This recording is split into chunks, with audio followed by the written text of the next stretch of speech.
Hi, guys, and welcome back to the Hot Seat. I am your host, Priscilla. I hope you enjoyed that amazing conversation with Bob. He's been in the industry long enough and I'm sure has a lot more stories to tell, so I'd love to have him back on. But we're going to jump to another area of entertainment. Now, this queen is known as the Las Vegas Social Eye. She does many, many different things behind the camera. She's a photographer, videographer, she's a writer, she's a poet, and she's won awards. She has an advertising agency, all of the above. So let's get down to it. Everyone, please welcome Christina Thompson. Hello, Queen. Welcome, welcome, welcome. Thank you so much for coming. Thank you so much. Please Thanks for take having a me. seat. You're going to blind everyone at home with your amazing, amazing outfit. I'm glad that you wore this. Thank It's you. great. Thank The you. necklace is I great. actually was kind of going over my head, like, what should I wear? I don't want to upstage it, but who could upstage that beautiful face? Okay. She's always a diva, so. Oh, no. always. But, I also have to be myself. Oh, yeah, so, of course. We love that. Yeah. That's why a lot of people come on here. They're just like, is what I'm wearing okay? I'm like, as long as you're you, Right. that's all we care about. Yeah, Represent exactly. yourself. Don't do it for anyone other than yourself. Exactly. Right. That's a lifelong term, exactly. just be yourself. Yes. So there's a lot to unfold with you. You do many, many different things. Yeah. You're just the boss. You're literally a boss. So you're a West Coast girl. Yes. Yes. And then you actually, what's interesting is that you went to school at DeVry. DeVry University. Yes. I am from Chicago. So yes. Yeah. I've been to Chicago when we had our seminar out there, and it was fantastic. It was my first time in Chicago, and it was snowing that time. Of course it is. So I'll never probably forget that. Cold as heck. Yes. But yeah, so you have been here, there, everywhere doing amazing things. And so what is it about being in the arts and entertainment that really drove you here in state? Because not only do you do photography, videography, advertising, camera work, but you also are a designer too, right? So she does all the aspects of the arts that you can think of, right? Yeah. I would say that it stems from when I was a child, and I would say that God dropped me off, with historic. He dropped me off in the wrong state. Berkeley, California is really I would call it a shy town. It's kind of like a nook and cranny. It doesn't want to be seen. It's not flamboyant like myself. And so as I was a child, when we had all of our little events, the family would get together, and I would be the only one that would stand out in the crowd of our family gatherings, and because I would have to perform. Oh, yeah. She was the Kim K of the family. Yes, I was the Kim K. Okay, so, it's funny because in the same token, I was an introvert. I was very shy in school. I was bullied in school because I was shy. I was a thumbsucker. A little tidbit about me. And so people would never expect someone like that to want to get out in front of people and perform. And go figure, as an adult, I still had that desire to be in the entertainment industry in some shape, fashion, or form, whether I was the performer or I was a photographer, because my grandmother was a famous photographer in her town and in Berkeley. She's all over the Berkeley Main Library, famous for all of her landscape photography, all over from San Francisco's in the 1950s, 40s. And, it just flowed through our blood. My twins are actually freelance photographers for Nike as well. Okay. And so it was in our blood. They were models. I was a model. They wanted to act. I wanted to act. So it was kind of like it was in our blood. My grandmother was a model as well. And so that's why I say I was born in the wrong town. So when I moved here to Vegas, I saw my opportunity to live out at least my dream and get my 15 minutes of fame if I could do that, as far as being in the public eye and being on stage. I've always wanted to be a performer. I didn't have the singing voice, even though I was in a choir all my life in church. But I didn't have that gift to actually sing, as they say. But I sing behind my tracks of my spoken word, my poetry. So I did perform on stage for a few number of years, maybe about 5 years. And I kind of grew out of it, honestly. And I wanted to write books about my life because my story is very, very, and not one that many people would say that is, I would say not it's not common. Yeah. Because I went through so much, but yeah, I still stand. I'm still triumphing over all of the obstacles and all of the trials that I went through in life. And so I wanted to tell my story through poetry, and that's what I did. So I was able to also break out of my shell because I was an introvert by nature, and I wanted to get on stage, and I wanted people to see me and hear my voice. So that was a way for me to, break out of the shyness side of me, so I can be able to speak to people in the industry and get to know all the local artists here in Las Vegas without clamming up. Right, right. And it helps in being in the arts, you have to learn about people and socializing, even if you don't ever start out like that. Because you and I have some similarities.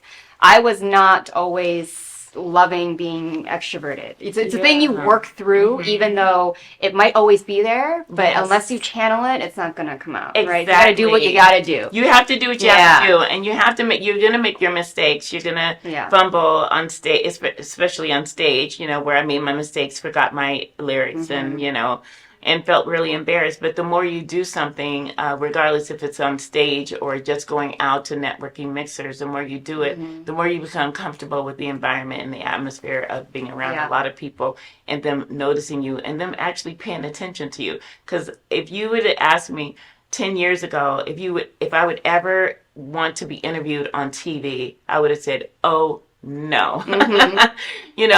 I wasn't camera shy when it comes down to pictures, because believe me, I was known as the selfie queen on Facebook for years. I've seen a lot of them. She still does. Her little reels. I see them. I don't do as much as I did when I first started off on Facebook, but now it's like, so I grew and broke out of that shell. It's like a caterpillar into a butterfly.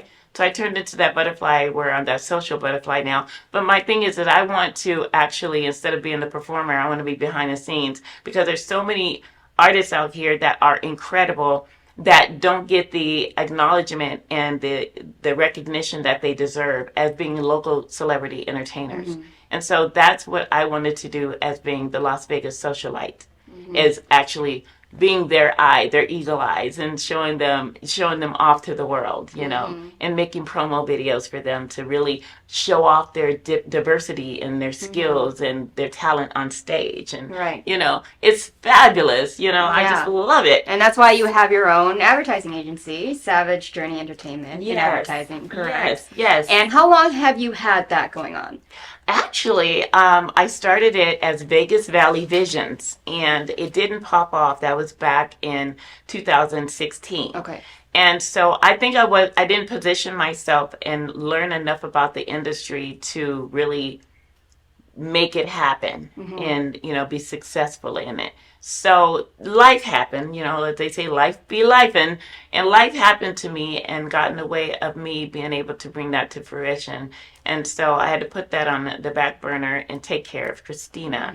And so I was still recording my lyrical poetry from home during the pandemic. And then I said, I still have this burning desire inside me to do something for the local artists, to show my appreciation, to bring them to the forefront of, Las Vegas. They're the thread that, the beautiful different color thread that brings this town together. They're the tapestry. They are Las Vegas, So I said, I'm going to bring it back. I just don't know how. And this one day I just woke up and said, I'm a savage. I'm a beast. I know I can do this. I can accomplish any goal that I want to, and so can you. And so I said, I want to be a motivator. I want someone to look at and be inspired by me, by what I'm doing, maybe take some notes and create something of their own, and in the entertainment industry. And said, so Savage Journey. I said, you know what? My journey has been so hard, but I'm a savage because I made it through. And that's where Savage Journey came from. Yeah. Because I have been a domestic violence survivor. So Savage Journey is not just a name. It actually stems from the blood, sweat, and tears that I went through to get here.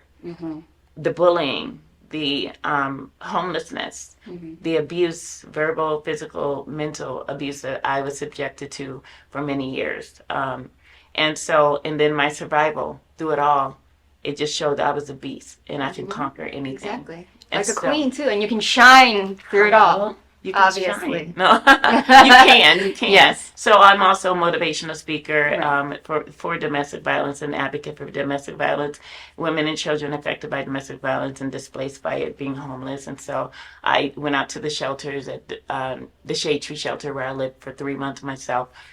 And so hence that's where Savage Journey came from, because I said, you know what, I'm an artist in my own right and I'm a survivor. Mm-hmm. And so I'm going to mesh it all together, because these artists, you may see them standing on stage saying, oh, this is me, and smiling and acting like they've never gone through something. But that's what we do as artists. We can't let them see us sweat and show the weaker side of what we've gone through in our life. And we'll tell our stories through our songs, but they don't know when we get home we may have to cry about that because it touched our nerve, or touch our spirit. But they have stories too, so they can relate to my stories, because some of them have been abused too, and that's why they do what they do, because they want to spread joy and love in people's lives and spread happiness, into those lives that, need some happiness, right now, especially during a pandemic, during COVID. People lose people every day.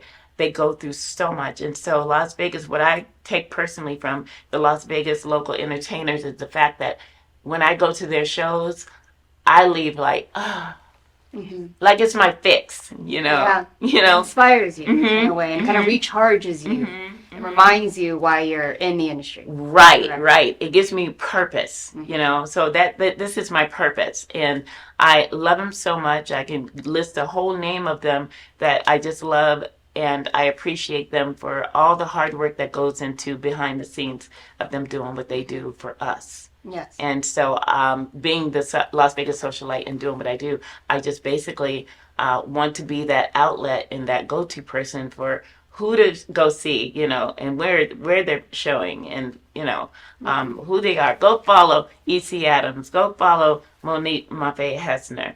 Go follow Rita Lim. Go follow Teddy Davis Jr., go follow these artists, Genevieve, okay? There's so many artists. I can go on and on and on, but there's so many fabulous, dynamic celebrities here in our town that need the support, need the appreciation and recognition. And that's where I come in. Yeah, I love that. So you had mentioned before that when you made your first agency and it really wasn't popping off, and then you came back, it's really, I feel like it's really popping off for you. Yeah. What was that key thing that you thought you found out was missing? What was it? Well, I think the key thing for me was the fact that I had to believe in myself and not look for approval, not look for the support, because most times when we start something new and we're excited about it, we want everybody else to be excited about it. But on the other hand, I have to realize that I don't need validation from anyone. I know my God-given talents. And so stop standing in your way. That was what it was. I was standing in my own way. And I did have some health issues that kind of prevented me from starting it again. For like 3 or 4 years, I was pretty ill. And so that's when that mentality came to me where, well, maybe God doesn't want this for me after all. I have this big dream, these great ideas. And, I started feeling sorry for myself. Never feel sorry for yourself. Don't let that mindset take over your mind when you have this great idea, this great gift that's inside you. You have purpose in your life. So don't let this one little stumbling block stop you from moving forward. It may slow you down, but don't let it stop you. See, I decided to just give it all up, throw it all away, throw in the towel, retire my mic, never jump on stage again. And, that's not what God wanted me to do. He kept telling me, no, you're gonna do this. You're gonna do this. But you need to get out of your own way. Yeah. That was it. So in 2016, you actually won an award for spoken word. That was probably a huge moment for you, right? I mean, you see the smile on her face, like she's still with her today. So with that piece, what was that piece about? Is it something that really spoke true to your heart and that was the one that won? Or is it, No, actually, it was a BMA award, the Black Entertainment awards out here, the Black Music um, Awards, and they were vocal in me deciding to keep working on my craft. Because I never thought in a million years that I would come to Vegas and there would be an awards ceremony or organization period. I had no idea about it until maybe 2018, but I had been out here since 2012. And so basically, I looked at them, and I've gone to some of the award ceremonies with friends as just, a fan.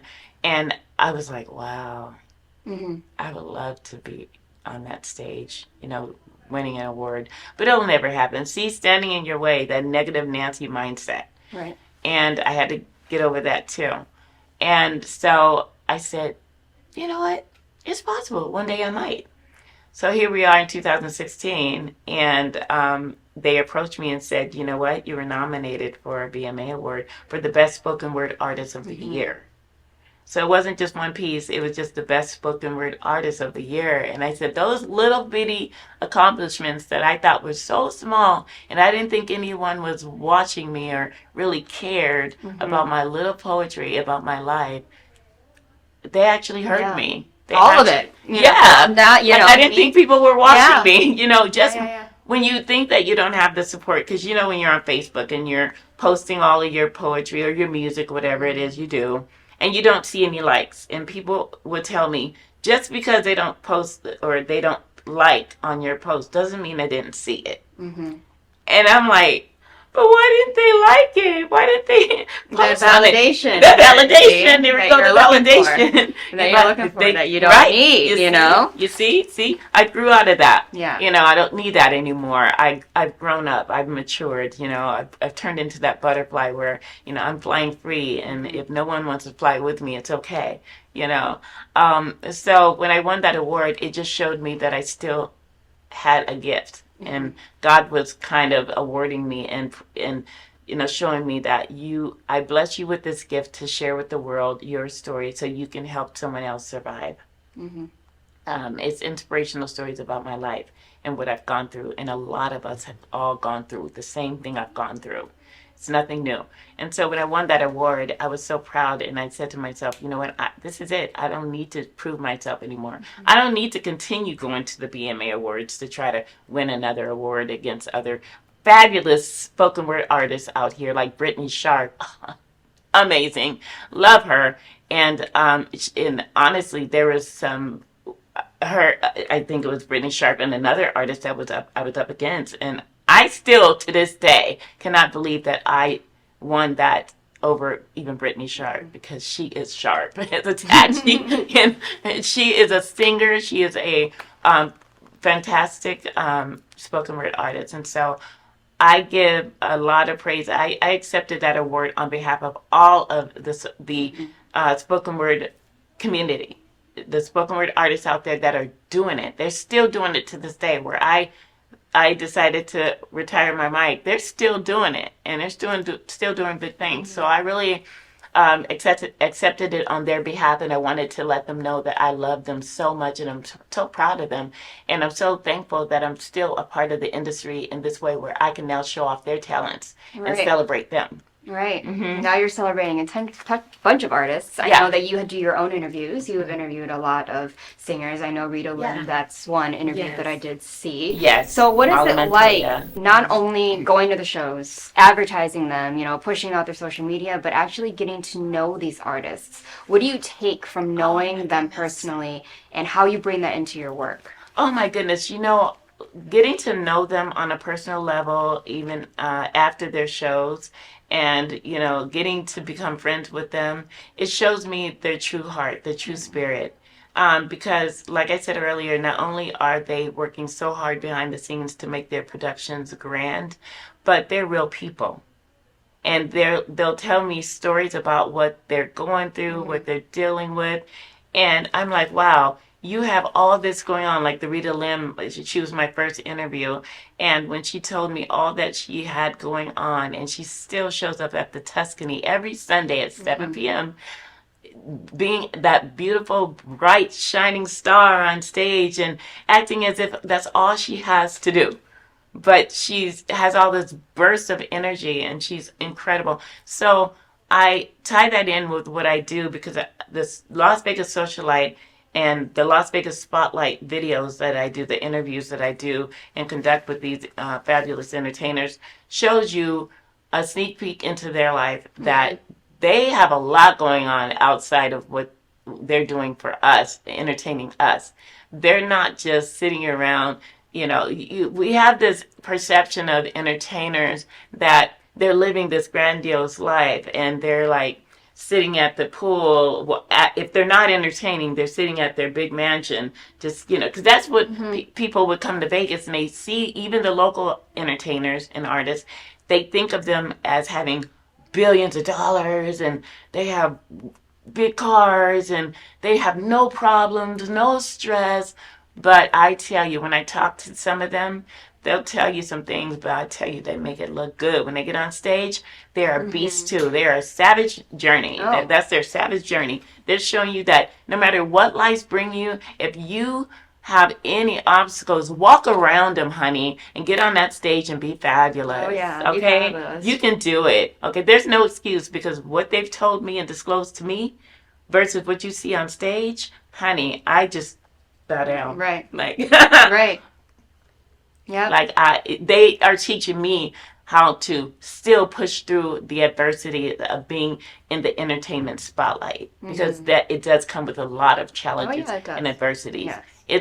It could be an ugly business, It know. isn't. In my experience. Yeah, I noticed that the and better that you do, the worse you get it, which is odd. The dichotomy of that. The more you succeed, the harder hardships you have to go through, because people don't like that. That's right. That's it's a very jealous, superficial industry. And that's the sad part, when you mentioned that about, being jealous in the industry. And I was thinking about that today, because I knew that that subject would kind of come up, because the sad part about Las Vegas and the entertainment industry here is that there's so much beauty in these entertainers. There's so many talented, gifted artists. And in my eyes, there's enough room at the top for everybody. You do you. Let them do them. Don't bring each other down. If we all lift each other up and praise each other and celebrate each other, just like women. Like, she's gorgeous. She's amazing. I'm learning from this young lady here. Priscilla, I adore you. I've watched you. I've taken notes on your little videos, and I'm like, okay, that's what you should do. So look, be humble and appreciate the God-given talent in you, but don't bring down someone else. But that's what they do here in Las Vegas. But it stems from their own insecurities. Because of jealousy. Its own insecurity. It's never that person. No, it's never that person. But it's sad, because it makes you feel some kind of way when you're at the butt end of that, that jealousy. And, even though you didn't do anything to deserve it. Yeah. Yep, and that's what I experience every day. But what I've learned is, and I'm sure you've seen it with a lot of these artists, is that the main key is, if they're making you feel those emotions, look inside first. If they're just existing, you clearly admire them in a way. Right. And you trying to paint them as something else is not going to help you. No. Because if that person moves you that much, they're probably at a place that can probably just, and if you don't want to be, they'll hit rock bottom. And then they can make moves, and you might mess with the wrong one, and so that's what a lot of people don't understand. And Las Vegas is full of a lot of these energies. Exactly. Yes. And you know what's sad about that also, is that even though you're trying to do the right thing by everyone here. Like, I want to get to know as many entertainers out here so I can,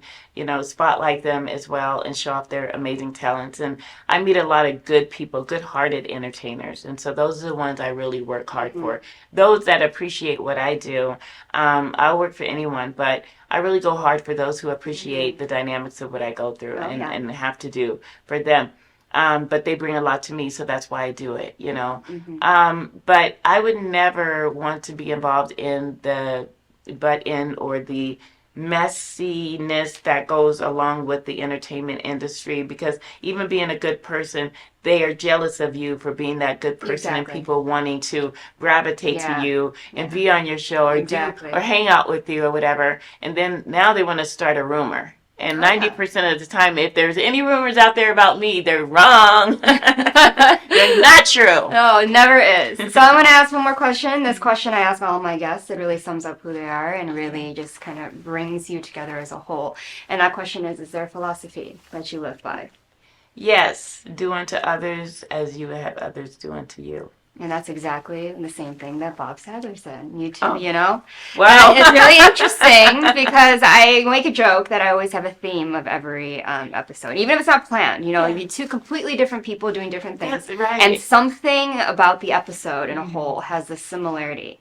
With all of my guests. I think it's happened every episode, Maria. Like, you find a similar I have thing. chill bumps right And it's now. a lesson. And so when you started talking, you two have completely different energies. I Right? know. Completely different upbringings. Right. Do completely different things, Yes. but yet you now sing the same words. So I mean, you know what I mean? I feel like It was not pre-planned. It was nothing but yeah. God, And the you creator. both stand for perseverance. And if Yes. there's anything that any artist is going to We're- take from these interviews, it's going to be the perseverance and going through everything that life throws at you, which is Yes. another thing Yes. that Bob was talking about, how life threw him a lot of Yeah. things that he had to overcome before he came back. So you See, both. same thing. You guys should work together. I don't know what that's You know what? about, We but- did connect Yeah. outside. Yeah. When he was leaving, we did connect. So we are definitely going to get together. So you know, that's 'cause- amazing, and I'm glad I can be a part of that. Oh, you all were. So- Thank you, Maria. I appreciate that. And I just want to give a shout out to everyone that's watching right now. I appreciate all of my fans and followers. You guys are amazing. I can't name everyone, but EC Adams, you're going to have a show on March 15th at the Italian American Club. Thank you for Coast to Coast Entertainment, Trish and Janine, for all you do. Italian American Club, you guys are amazing, and we will see you. You know. And where can all of the amazing viewers follow you and find out more about you and reach out to you, buy your designs? Where can we all do that? Oh, goodness. Well, I have a business called I'm sorry. Here we go, those live moments of the bloopers. Savage Couture Jewelry is the name of my jewelry company that I hand make. And you can find me on my page, Savage Couture Jewelry. And yes, I named it after Savage Journey Entertainment. So I it's brand new, so I have to get used to my own business name. But SavageJourneyEnt.com, that's my website where you can find out what I do and what I can offer you as an entertainer or a promoter. And also on Facebook and Instagram. Okay, Christina Thompson, that's who I am. I am Meta verified, so you guys will see the blue check, and that's how you know it is me. I'm real, not Memorex. Perfect. So everyone, round of applause for Christina Thompson and coming here with her amazing energy. Thank for you. bringing the light to our studio. So literally, in that retrospect, the light, the positivity that radiates out of her. And I do say, if you don't mind me saying, is the people that go through the hardest journeys are the ones that will end up seeing the light at the end. Oh. I always think from my own experience that the people who go through the hardest things is better than those that don't go through any. That's hard very things. true. Because The easier people have it, I feel like it's not the same quality of Right. life that they live, along with the quality and the career that they Right. have. So yeah, you appreciate it more. Yes. You know, you learn to appreciate it and take care of it more. yeah, You know? and you don't take any poopy. No. I try not to be No, too no. foul on this show. But everyone, thank I you, don't. Christina, for coming here, for bringing your positivity you. and telling your story to us, Thank you so and much. being open with me and being very vulnerable. You know, Anytime. thank you for that. That's what I write all the Thank time. you, guys. So that is Christina Thompson. Make sure to follow her. Make sure to reach out to her, support her. If you guys need any promotional help as an artist, please reach out to her. She will be there, and she actually goes to the shows personally. So please take a note of her. And when we come back, we will have our closing credits. So see you then.